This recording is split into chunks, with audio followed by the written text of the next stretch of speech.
Well, Stan Druckenmiller was on CNBC this week, and he said a lot. I mean, there's a lot to talk about there, but he did say 5 years ago, I said crypto was a solution in search of a problem. Well, now the problem has been clearly identified. It's Jerome Powell and the rest of the world's central bankers. There's a lack of trust. Don't trust, verify, of course, right? And that's he basically is pointing to Bitcoin as the possible solution to this. It is the solution, and he's recognizing that more and more. We're watching him be orange pilled. He mentions that he used to be a bond vigilante, but the bond vigilantes have been killed because of the Fed intervening in the markets, just like Ethereum is a good one to look at in terms of constant intervention in the market and forking and changing and the algorithm and, just capricious nature of who they decide to bail out, who, what thefts get saved and blah, blah, blah. Right. Well, he's providing cover for every scammer in the world. Elon Musk? Yeah. Which is really sad, because we're on the cusp of the singularity and we're on the cusp of peace breaking out. And here's this egomaniacal psychopath who wants to come in at the last minute and do his little fandango dance and then look at me, look at me, look at me. I mean, he makes Peter Schiff look, emotionally stable by comparison.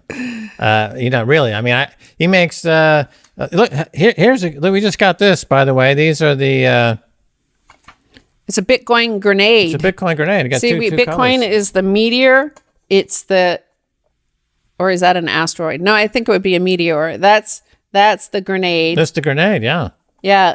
Cloaks, crypto cloaks, I think it's called. Crypto Cloaks sent that over. So we've got some Bitcoin grenades. That's the thing that's going to rip apart the system, as like they're the dinosaurs living on fossil fuels and an absence of innovation, by the way. I mean, look at the fact that there were electric cars already like 100 years ago, and instead they decided to, because of command and control intervention in the economy, they decided to go with gasoline powered cars and spew all their carbon emissions and to get to Walmart to buy some goods shipped in across the oceans from China. So, I mean, the entire fiat system incentivizes just waste, right? It's almost all waste. Right. Of that 160,000 terawatt hours per year in energy, 60% is wasted. Yeah. 60% is wasted. Okay, so having carbon credits is a bailout for Elon Musk, and it doesn't address this problem whatsoever. Replacing central banks, because that energy is driven by fiat money in the petrodollar, as we've explained over and over again. And by replacing central banks, you are going to drop global energy usage by 3/4. Okay, that's how you get a species-saving reduction in carbon. Is with Bitcoin. It's the only way. It's designed to do that. It's at $1 trillion in market cap. It needs to get to 10, 20, 30 trillion. And, guys like Elon Musk, it's so sad. He's like the devil. I mean, I hate to be so, put in such stark terms, but he's literally Lucifer at this point, coming down at the last minute to stop humanity from getting this species-saving, central bank killing, hardest money ever invented, distributed, and getting the market cap to $10 trillion. It's really, really sad. And there's his mom with his pitchfork. Come on, Elon, get on stage, do it for me. And whatever those two get on with, I don't know. I don't even want to think about it. Well, for me personally, I feel like I've been around in Bitcoin since 2011, and I've seen loads and loads of FUD. I've seen like, it's going to destroy the world. It's going to, central banks are going to kill it. Governments are going to kill it. China's going to kill it. All these things. Like it's gone through every single wave of FUD. This is the last FUD standing. And obviously, I think they're really targeting the financial angle to that, which is that these ESG funds, which are, basically guiding a lot of trillions and trillions of dollars of investment funds. And, what the US media does now with this whole social justice warrior sort of movement and stuff like that is performance, right? Rather than actual action. So they don't want to change a corrupt system. They just want to distract you with some Yeah, they're LARPing. Yeah, they're LARPing and pretending that they're like, I mean, all of these ESG funds, like you can see, look them up online. Some of them, like they're investing in just human rights abuses, all sorts of damage, biogas, which is like destroying the Amazon. You could see the videos of children being ripped from their homes in the Amazon. Right. Like so that. we had two corporate events. You had the annual event at Berkshire Hathaway. They voted down all ESG initiatives. We had the annual event at British Petroleum. They voted down all ESG initiatives. So here's two major players in the carbon business, run by two guys and two corporations, two Dinosaurs.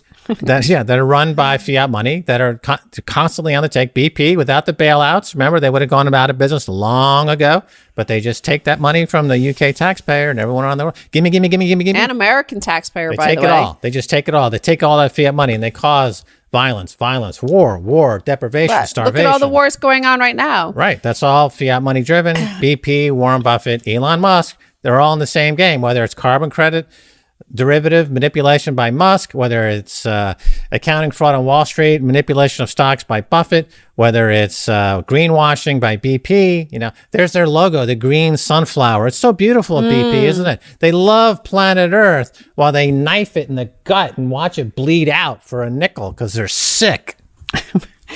And so, I was going to say, too, with this gasoline shortage, which is just, that entropy and disintegration and deglobalization we've been talking about. But the remarkable thing is, like, the last I looked, the gasoline stations, petrol stations down in Miami, which doesn't even use the Colonial Pipeline, are 50% of them are out of gasoline because everybody's like FOMOing into the pumping as much gas as they can, bringing containers down and stuff like that. And that reminded me of these Dogecoin people who are like chasing Elon Musk's tweets into a coin that just there's no shortage of Doge, right? No, it's unlimited. There will never be a supply shortage. And yet people are like, where's my bags? Where's my plastic bags? I'm going to fill it up with some Dogecoin. I'm going to fill it up with Dogecoin. Yeah, they're popping out their false eyeballs and filling the eye sockets with gasoline and Dogecoin, thinking that somehow that's going to save them from the Bitcoin singularity. If you're not right with Satoshi, you're going to get wiped out, faster than the dinosaurs. It's going to be a cataclysmic event. You and your family are going to be on the street picking nuts out of squirrel shit, trying to survive if you don't get right with Satoshi right now. Right. But I mean, everybody's been looking at these videos and photos from the past week of people. I mean, the plastic bag woman was actually 2 years ago from Mexico, but the plastic bags, there are people that are taking Tupperware bowls. Sure. There's a person with a Hummer. Of course, a Hummer, I mean, I think some of them are electric now, but obviously this one wasn't because they had five gallon colostomy bags with gasoline at the pump, to get an extra few miles in their Hummer on their way to getting some chemotherapy because they're not right with Satoshi. Get right with Satoshi and you can avoid all this. Well, this Hummer exploded, right? Of course. Well, gasoline is highly flammable. But that's Dogecoin bag holders. That's like them like blowing up on the road to Satoshi, essentially. It's right. Doge is like putting bags of, baggies of gas on your oven and then deciding to bake a cake, see what happens, and but I guess the path to redemption and salvation is littered with the corpses of stupid Doge buyers. Yes. I hate to say it because it sounds nasty, but if the road to salvation is littered with the bodies of these idiots, so be it. We're not, I follow Matt Odell. I follow American Huddle. I follow the toxic maximalists, and they would agree. As a matter of fact, I'm quoting from them. We have no more patience. If this lunatic wants to blow himself up with fake carbon credits and try to fly to Mars and start civilization anew with his mom, then I can't stop it. Nope. He's got to get right with Satoshi. Again, so, fiat money makes these people stupid. They end up in Dogecoin, putting bags of Dogecoin in their back of their Hummer and blowing up. And, they FOMO'd in.